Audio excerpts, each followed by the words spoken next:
first thing is talking about posture. Okay.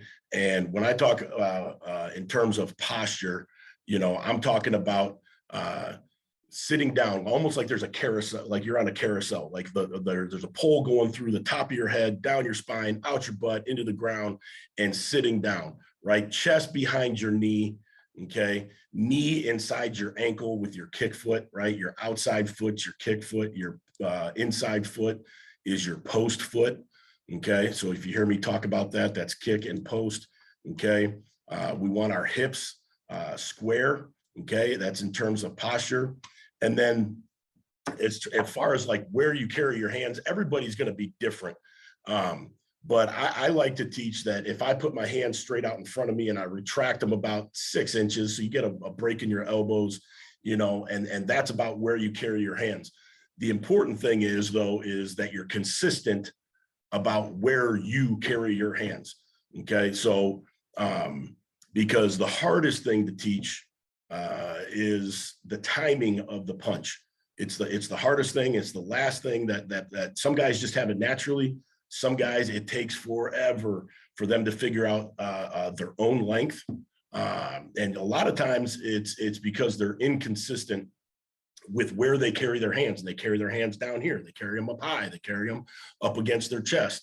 And it's not something that becomes consistent. So I teach that. So to retract their hands about 6 inches and carry your hands out in front of you. Okay. Your chest has to be behind your post knee. Okay. Right. Broad shoulders, hips square to the line of scrimmage, post toes vertical. Okay. That's important. Okay. Because how you work your hips, okay, in pass protection is important. And so my post toes always got to be pointing north and south. Okay. Or south, I should say. Okay. I can pronate that outside kick foot. Okay. And lock that hip in a little bit. Okay. But that is in terms of what we're talking about in posture. Let me see if I can get it from the side here. You can see where these guys carry their hands, chest behind their knee, knee inside my ankle, weight on my insteps. Okay. The insteps of my feet. Okay. One thing that I always teach is I teach what the pressure points of an offensive lineman are to my guys.